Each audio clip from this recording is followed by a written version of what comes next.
I, 21 male, was the second of 5 kids and the only one born without any disability. All of my siblings require lifelong care.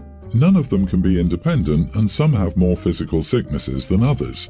Growing up, my parents prioritized my siblings and never put any time or attention into me. I was expected to be okay with missing out on everything, and my parents' excuse for my lack of opportunity was that they had no money or would straight up say I didn't need to have those things in my life.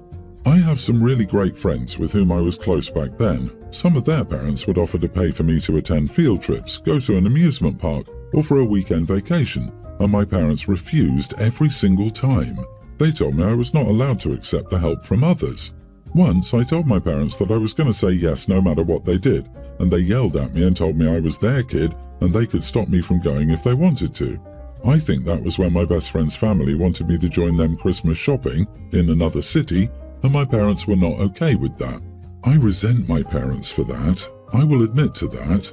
I feel like they denied me those chances because they couldn't have them, and they felt if nobody else in the family was getting those experiences, then they weren't going to let me have them either. I also wasn't allowed to work because I was needed at home, which meant helping out with my siblings or household chores. A home nurse called in occasionally to help, and she was only allowed to help my mom or dad. If she tried to help me, my parents would pull her away. When I finally turned 18, things were still recovering from global issue and stuff, so I moved out and worked retail for a while until I got a job where they were willing to train me and help me climb the ladder through training and working. That has been a huge life changer for me, and I'm finally starting to make better money. I started to spoil myself some. I bought a PS5 for my 21st birthday. I went on a couple of cheaper vacations with my friends. I'm making up for lost time, honestly. I even finally bought myself a car. My parents heard about my life from friends who see me on social media. They weren't happy for me. In fact, they shamed me for forgetting all about my family while I was treating myself like a king, which is a direct quote from my mom. They told me I should be using what I have to help my family and give them time off since their full lives revolve around working and caring for my siblings with no downtime. They told me I was taking my childhood resentment out on them, which wasn't fair because they did their best when faced with challenges I could never understand. Am I the idiot? Not the idiot. You have a right to your own life and to spend your money as you prefer. I'm all for helping each other in a family, but that does not extend to you having to give up parts of your life for them. It's your parents' fault if they have more kids than they can care for and support. Why did they even get so many kids when they already have ones that need intense care? My sympathy for them is limited. Why did they keep having more kids? You'd think after 3 they'd have wised up. How much you can and want to help your siblings should come from you, not be enforced by them. Go no contact with your parents. The next thing they'll want is for you to become the lifetime carer for your siblings. I can guarantee they'll have it set up for them to come to your care. I would talk to a lawyer and ask them how to prevent this from happening. I would also speak to a lawyer and ask them to write a letter to your parents that you will not contribute financially or physically to their care or your siblings' care, and to stop contacting you about it. OP, please live your own life. Someday you may want to get married and maybe have children of your own, or not, but you have your own future to look out for. They neglected you and ruined your childhood. You shouldn't feel guilty for wanting to have your own life. They made their choices, and it's their responsibility to live with them. I, female 18, have 2 brothers, 26 and 28, and they're both married. Well, I still live with my parents. I had a big announcement to make for my family. My boyfriend, 23, and I have gotten engaged, and I'll move out to live with him because I'm pregnant. The thing is that I wanted to tell my whole family the news all at once, so last Saturday, I told my mother that I was going to make dinner. I invited my 2 brothers but asked them to come alone, without their wives or my oldest brother's children. My oldest brother was quite annoyed and asked me why his wife and children couldn't come. I told him that I wanted to have a family dinner with just us, parents and siblings. Well, I cooked dinner last Friday, they came and I finally made the announcement. I was surprised by how unsupportive my family was.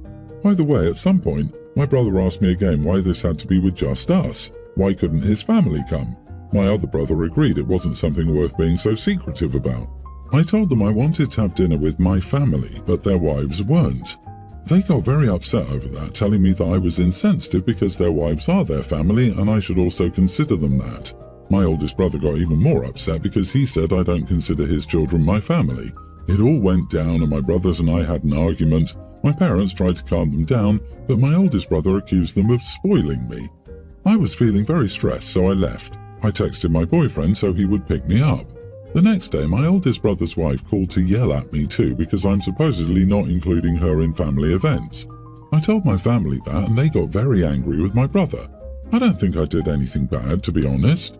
My brothers misinterpreted my words to try to make me seem bad, but I just wanted dinner with my family. Am I wrong?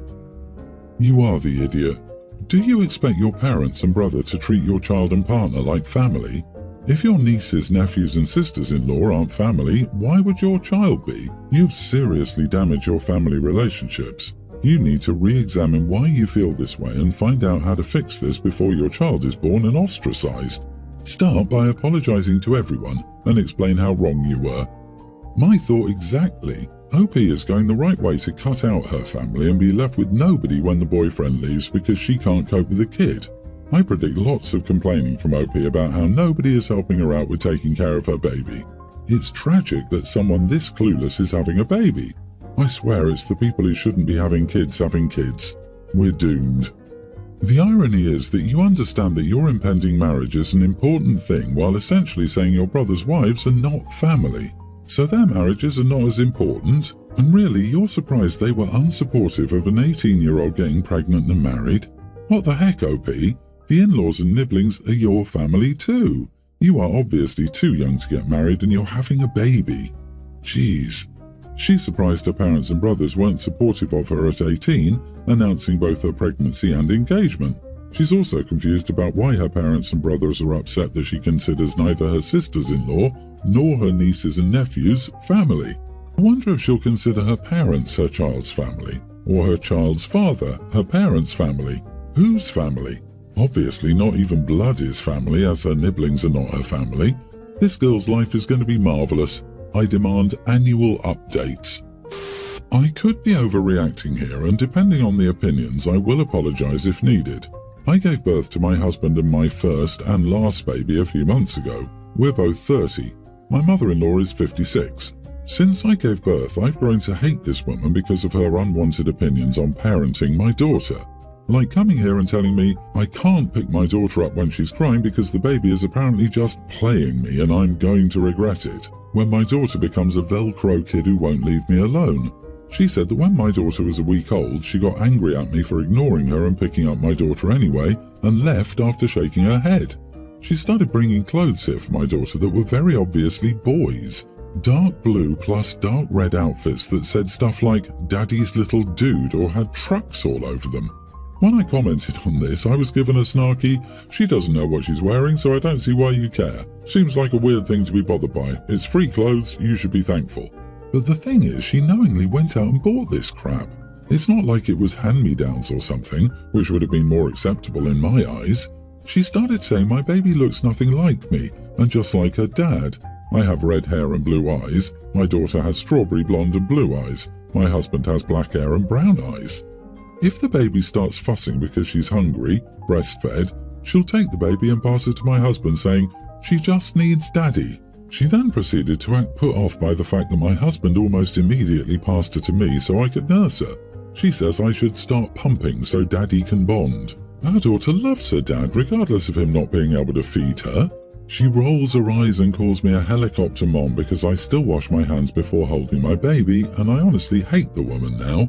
It's all so passive-aggressive that I don't want to be near her. My husband knows. Our communication is excellent. But while he knows and understands my frustration, that's still his mom and she's not technically hurting anything. She's just annoying me. He's told her to tone it down though and back off. But yesterday I honestly just had enough. I was given a card with $50 in it for Christmas from my husband's grandmother. She lives out of the country, and this is what she gives everyone for birthdays and holidays. My husband bought our daughter some playseat using the money I got. My mother-in-law insisted on going with him to get it. She's had it for about a week now. Well, mother-in-law came here yesterday and said, "How does the baby like the seat that her daddy bought her?" I knew it didn't really matter, but I was irritated and said, "I bought it for her. It was my money." Well, she goes, "You're not working, so it's daddy's money actually, and he went to get it for her, so..." And I don't know.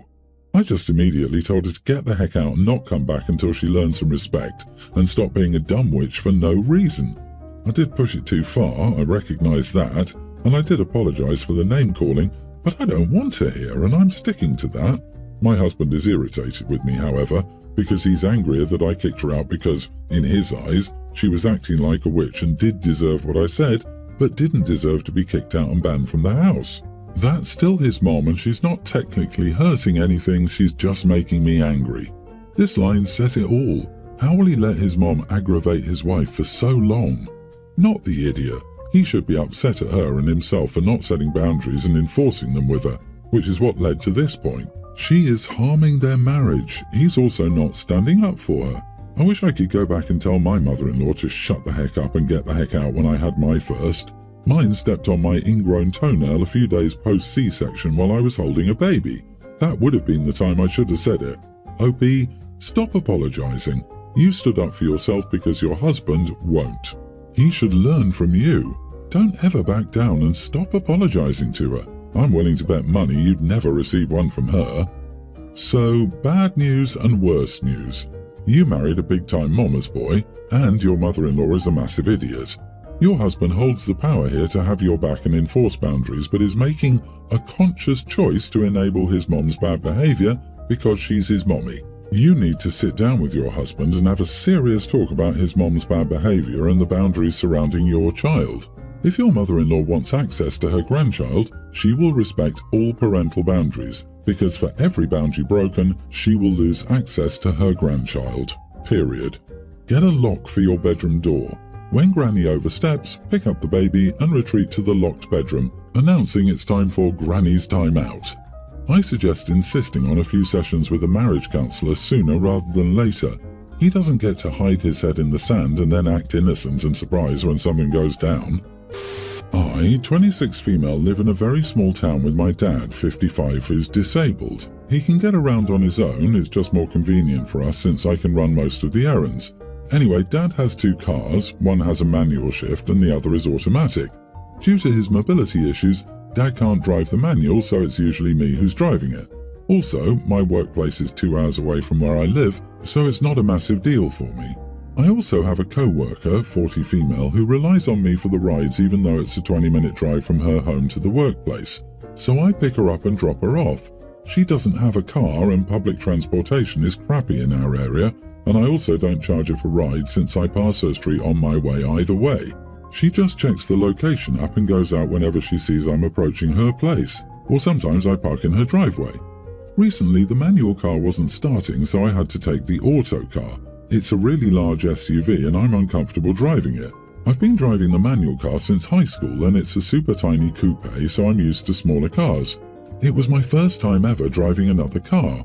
Also, the manual car is an import and it's an RHD, so my perception is slightly off when I drive a normal car. So she asked me to go in her driveway, and since I was driving the larger car, I messed up and accidentally hit the lawn with 2 of the wheels because I'm used to sitting on another side and because the auto car is wider than the manual one. Her driveway is super narrow, and as I said, I'm not familiar with driving huge cars, so it was a mess up on my end. Anyway, she was angry when she saw the tyre tracks on her lawn. She yelled at me, saying that if I couldn't go in the driveway without hitting the lawn, I should get my license revoked. I explained that I couldn't take my car because it broke. She said that in that case, I had to ask my dad to drive me to work. I got angry because it was an unreasonable demand. First of all, my dad is disabled. Second, he wouldn't be super thrilled about spending 4 hours behind the wheel just to take me to work and back. So the next day I texted her that I wouldn't give her rides anymore. I still drive the auto car because a part broke in the manual car and needs to be delivered from overseas, so it takes time. I won't deny that maybe it was an overreaction on my part, but I feel hurt by her comment, and also I don't want to go in her driveway again, hit the lawn and get yelled at again. I'm not losing anything if I refuse to give her rides, and I feel like she should have been more grateful. Anyway, she was angry and called me a witch. Our other co-worker says I'm an idiot because the co-worker really needs the rides. Now I wonder whether I was really an idiot. The co-worker has a wild temper, so she probably didn't mean what she said, but it was still hurtful anyway. No, not the idiot. I hate when people say other people have a bad temper and they don't mean it.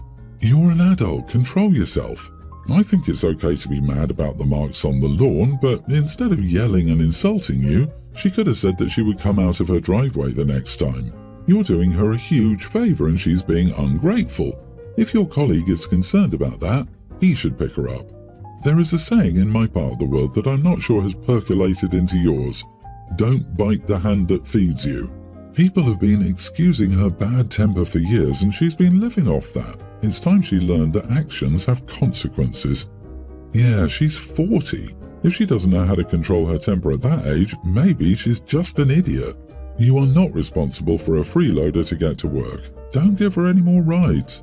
Don't pay heed to the people who are complaining about it. And if anyone complains to you about it, tell them to give her a ride. Problem solved. She just showed you why no one else will pick her up. Toxic behavior. And do not allow her to manipulate you ever again. Lesson learned, kiddo.